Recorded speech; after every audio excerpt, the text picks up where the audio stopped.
sekarang saya mau manajemen syariah. Sampai ketemu lagi sama. Nah, mereka adalah Pertanyaan nih buat Victor. Mary ini kayak gituan tuh.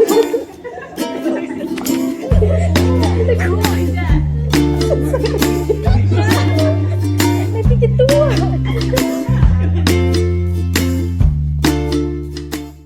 Halo guys, balik lagi sama kita. Nah, kemarin kan kita udah membahas tentang learn manufacturing. Nah, sekarang kita bakal bahas tentang akuntansi manajemen syariah sama teman-teman yang ada di sini nih. Konsepnya kita bakal diskusi sambil main game.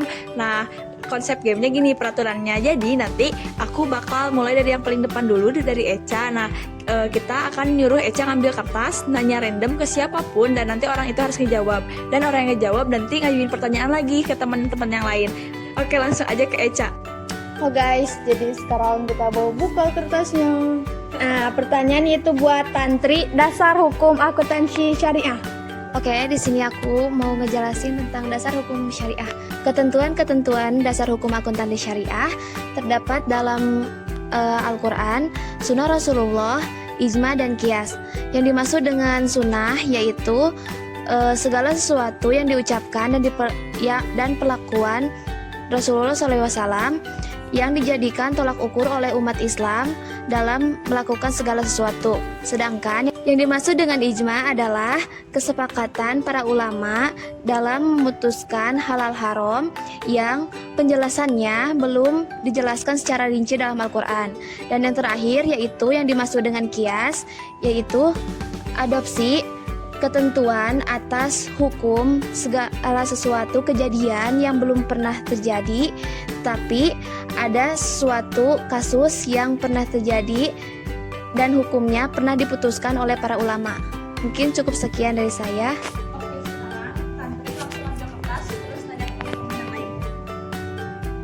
Oke guys, sekarang saya mau nanya ke Cikal, yaitu kelebihan sistem akuntansi syariah. Jadi ada 5 kelebihan tentang akuntansi syariah. Yang pertama, sistem bagi hasil. Nah, jadi akuntansi syariah tidak memiliki sistem bunga, namun menggunakan sistem bagi hasil dengan menanggung semua resiko bersama-sama oleh pihak yang terlibat. Kemudian yang kedua, memiliki prinsip jual beli murabahah dalam akuntansi syariah. Jadi akuntansi syariah menggunakan sistem sesuai dengan ketentuan agama Islam. Misalnya transfer antara bank dan nasabah yang ingin mengajukan kredit. Kemudian yang ketiga, terhindar dari riba. Kemudian yang keempat, memiliki unsur tenggang rasa, yaitu akuntansi syariah tidak hanya fokus pada pelaksanaan akuntansi, namun terdapat unsur zakat yang menjadi salah satu kelebihannya. Yang kelima, landasan hukum dari Tuhan. Jadi landasan hukum digunakan sesuai dengan kaidah agama Islam, di mana ketentuan dan dasar hukumnya tidak dibuat oleh tangan manusia, namun dari Tuhan.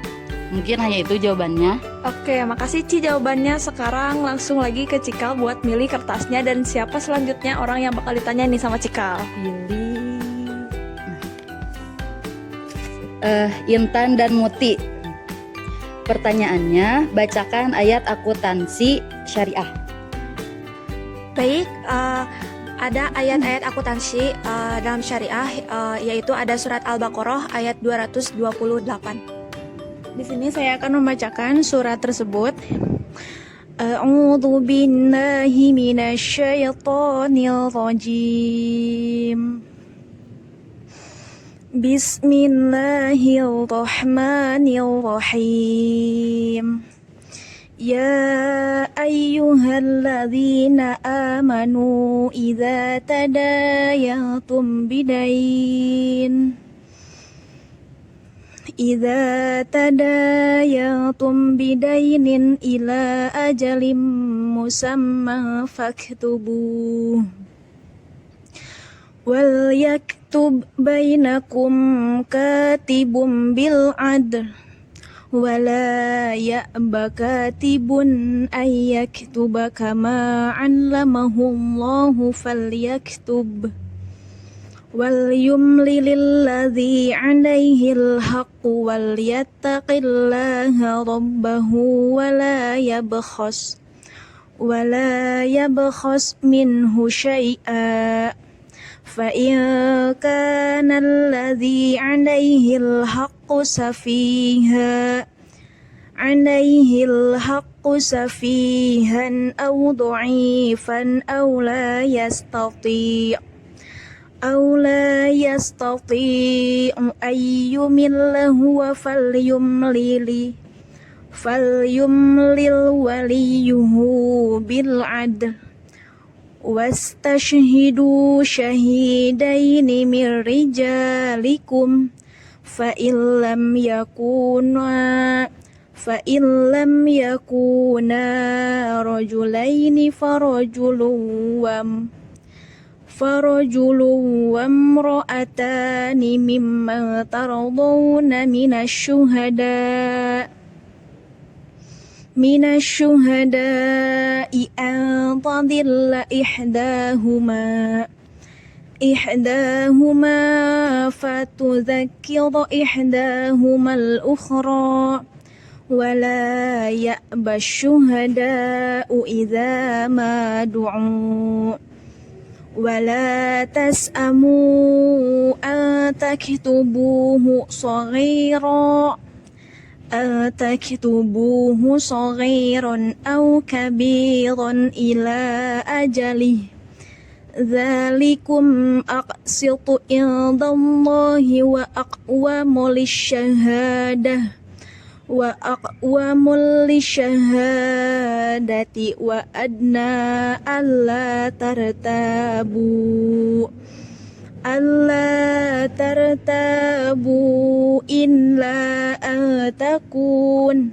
إلا أن تكون تجارة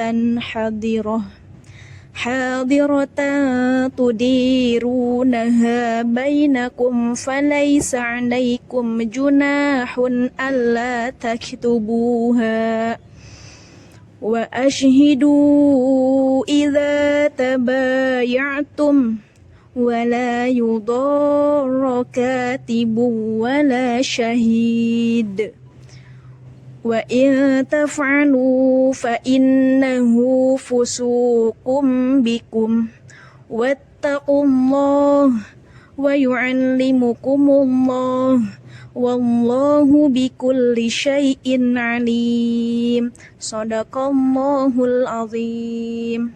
Yang artinya, wahai orang-orang yang beriman, apabila kamu melakukan utang piutang untuk waktu yang ditentukan, hendaklah kamu menuliskannya. Dan hendaklah seorang penulis di antara kamu menuliskannya dengan benar. Janganlah penulis menolak untuk menuliskannya, sebagaimana Allah telah mengerjakannya kepadanya. Maka hendaklah dia menuliskannya, dan hendaklah seorang yang berutang itu mendiktekannya. Dan hendaklah dia bertakwa kepada Allah, Tuhannya, dan janganlah dia mengurangi sedikit pun daripadanya. Jika yang berutang itu orang yang akalnya atau lemah keadaannya, atau tidak mampu mendirikan dikteknya, dan hendaklah orang yang berutang itu mendiktekannya. Dan hendaklah dia bertakwa kepada Allah, Tuhannya, dan janganlah dia mengurangi sedikit pun daripadanya.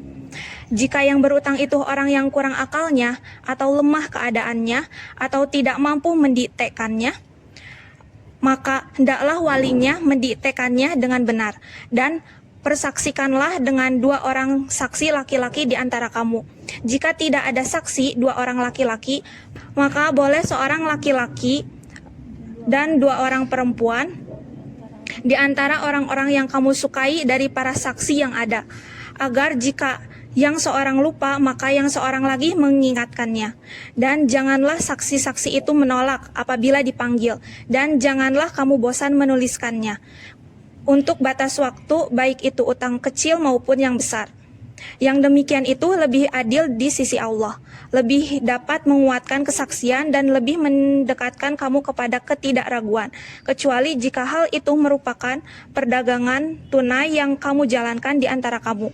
Maka tidak ada dosa bagi kamu jika kamu tidak menuliskannya, dan ambillah saksi apabila kamu berjual beli, dan janganlah penulis dipersulit, dan begitu juga saksi.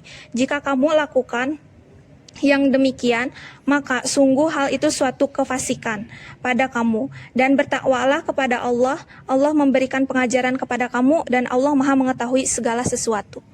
Demikian dari kamu. Oke, bagus banget ya lantunan pembacaan Al-Quran dari Mutiara dan Intan. Sekarang kita lanjut ke Intan atau Mutiara buat ngajuin pertanyaan ya. Baik, di sini saya akan memilih ya salah satu pertanyaan. Pertanyaannya, prinsip akuntansi syariah. Buat Albert. Ada 3 macam prinsip akuntansi syariah, yaitu yang pertama prinsip pertanggungjawaban, yang kedua prinsip keadilan, yang ketiga prinsip kebenaran menurut hukum syariah. Itu. Oke, jadi udah dijelasin sama Albert tentang prinsip-prinsip dari akuntansi manajemen syariah. Nah, sekarang kita lanjut ke Albert buat ngambil kertas dan siapa yang bakal ditanya sama Albert ya. Eca, persamaan dan perbedaan akuntansi syariah dan akuntansi konvensional. Oke, di sini saya akan menjawab pertanyaan dari Albert. Untuk persamaan akuntansi syariah dan akuntansi konvensional, yang pertama yaitu prinsip pemisahan jaminan keuangan dengan prinsip unit ekonomi. Yang kedua yaitu prinsip hauliyah dengan proses periode waktu atau tahun pembukaan keuangan. Yang ketiga yaitu prinsip pembukuan langsung dengan pencatatan bertanggal. Yang keempat, prinsip kesaksian dalam pembukuan dengan prinsip penentuan barang. Yang kelima, prinsip muqabalah atau perbandingan dengan prinsip perbandingan income dengan cost. Yang keenam yaitu prinsip istimariyah atau kontinuitas dengan kesinambungan perusahaan. Dan yang ketujuh yaitu prinsip tauhid atau keterangan dengan penjelasan atau pemberitahuan. Selanjutnya yaitu perbedaan antara akuntansi syariah dengan akuntansi konvensional. Perbedaan utamanya akuntansi syariah dan akuntansi konvensional bisa dilihat dari bagaimana cara informasi dibagikan. Akuntansi syariah menyediakan semua informasi dengan jelas yang baik maupun buruk, sedangkan akuntansi konvensional dalam penyajian informasi akuntansinya diberikan hanya informasi pilihan saja. Untuk perbedaan lainnya yaitu dilihat dari aktiva. Aktiva dalam konsep Islam, barang-barang pokok dibagi menjadi harta berupa uang dan barang. Dan selanjutnya barang itu dibagi menjadi barang milik dan barang dagang. Sedangkan aktiva dalam konsep akuntansi konvensional terbagi menjadi 2, yaitu modal tetap dan modal yang beredar. Perbedaan selanjutnya yaitu dalam konsep syariah, uang seperti emas, perak, dan barang lainnya memiliki kedudukan yang sama. Perbedaan selanjutnya yaitu konsep konvensional mempraktikkan teori percadangan dan ketelitian dari menanggung semua kerugian dalam perhitungan serta menyampingkan laba. Sedangkan konsep syariah memperhatikan hal itu dengan cara menentukan nilai atau harga berdasarkan nilai tukar yang berlaku dan membentuk cadangan untuk kemungkinan bahaya dan resiko. Yang selanjutnya yaitu konsep konvensional menerapkan prinsip laba universal yang mencakup laba, dagang, modal pokok, transaksi, dan juga uang dari sumber yang haram. Sedangkan dalam konsep syariah dibedakan antara laba dari aktiva pokok dan laba yang berasal dari kapital, modal pokok yang berasal dari transaksi.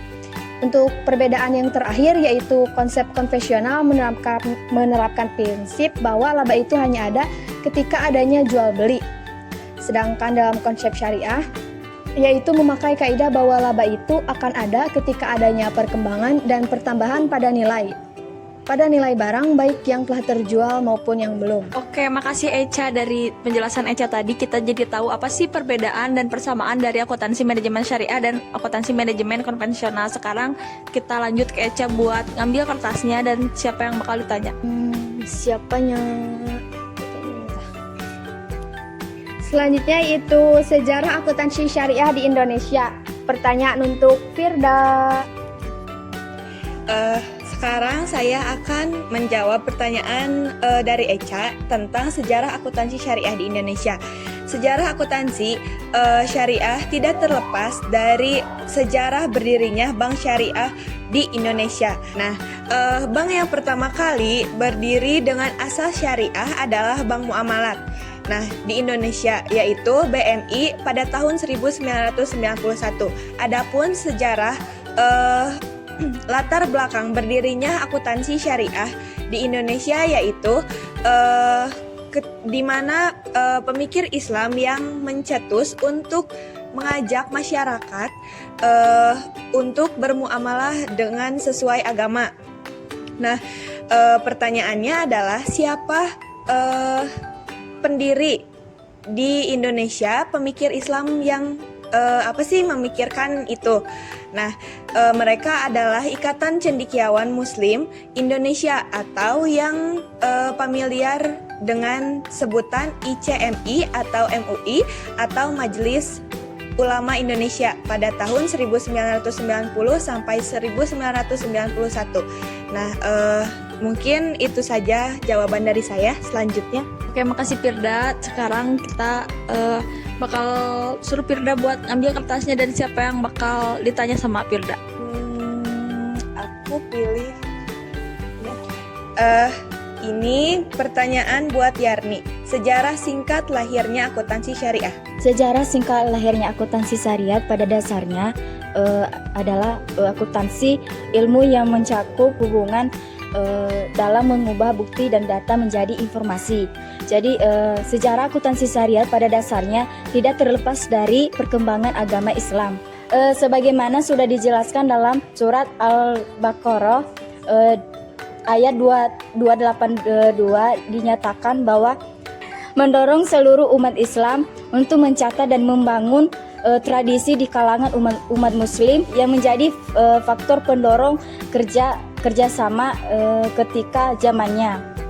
Hal itu sekaligus bukti bahwa akuntansi ilmu syariah sudah dipraktekkan menggunakan nilai-nilai ajaran Islam, seperti istilah jurnal yang dahulu dikenal sebagai jaridah, yakni buku catatan keuangan yang digunakan pada masa Khalifah Islam. Ada pula istilah double entry yang ditulis oleh Luca Poccioli, yang artinya Islam lebih dulu mengenal sistem akuntansi. Sekarang dua pengertian akuntansi syariah menurut para ahli. Bakang. Baik, saya akan menjawab dari pertanyaan Yerni. Ada beberapa para ahli mendefinisikan akuntansi syariah. Akuntansi syariah dibagi menjadi dua hal, yaitu akuntansibilitas dan pelaporan. Akuntansibilitas mencerminkan kepada tauhid yang didirikan pada Kanjeng Nabi Muhammad SAW, dan adapun pelaporan yaitu bertanggungjawaban atas Allah Subhanahu wa taala dan manusia. Terus ada lagi peneliti yaitu dari Sofyan As-Saharaf. Akuntansi syariah adalah penggunaan akuntansi dalam menjalankan ekonomi. Akuntansi syariah ada dua versi, yaitu akuntansi syariah yang secara nyata didirikan oleh Kanjeng Nabi Muhammad SAW. Yang kedua didirikan pada masa era sekarang, yaitu era sesudah Masehi. Mungkin definisi akuntansi syariah adalah suatu sistem yang mengatur kegiatan mencatat, menggolongkan dan meningkatkan laporan serta menganalisa data-data keuangan, ekonomi, penggangguan prinsip-prinsip yang sesuai dengan nilai-nilai agama Islam. Mungkin sekian dari saya. Oke, tadi Bakang udah ngejelasin tentang definisi dari akuntansi manajemen syariah. Sekarang lanjut ke Bakang buat ngambil kertasnya ya. Saya mau bertanya ke Selvi, tujuan akuntansi syariah. Baik, di sini saya akan menjawab dari Bakang, yaitu apa tujuan dari akuntansi syariah. Tujuan dari akuntansi syariah sendiri yaitu suatu orientasi sosial di masyarakat Islam yang dimana mereka saling berbuat amar ma'ruf nahi mungkar. Mereka saling membantu untuk mencari keadilan sosial ekonomi, baik itu di masyarakat maupun di individu, seperti menentukan dan menghitung hak-hak asasi yang serikat serta perlindungan harta dan juga menentukan sanksi dan juga imbalan. Itu jawabannya. Oke, jadi itu tujuan dari akuntansi manajemen syariah. Nah, sekarang akan ada pertanyaan terakhir nih, yang belum kebagian kan pasti Victor nih. Sekarang Selfie kasih pertanyaan nih buat Victor. Pertanyaan buat Victor yaitu apa definisi akuntansi syariah? Baik, saya akan menjelaskan sedikit dari definisi akuntansi syariah. Dari definisi akuntansi syariah sendiri itu adalah suatu sistem yang mengatur kegiatan, mencatat, menggolongkan, dan meringkas, melaporkan serta menganalisis data-data keuangan yang sesuai dengan ajaran agama Islam. Jadi dapat diartikan sebagai proses akuntansi atas transaksi-transaksi yang digunakan atau aturan-aturan yang telah ditetapkan. Itu saja jawabannya. Nah, itu jadi jawaban definisi dari tentang akuntansi syariah dari Victor. Nah, sekarang kita udah selesai nih ngebahas diskusi tentang gamenya. Tadi kita banyak ngebahas tentang definisi, prinsip, tujuan, ayat Al-Qur'annya, dan prinsip-prinsip lain. Nah, mungkin dicukupkan segitu saja ya diskusi kita tentang akuntansi manajemen syariah. Sampai ketemu lagi sama kita di sesi-sesi selanjutnya. Dadah!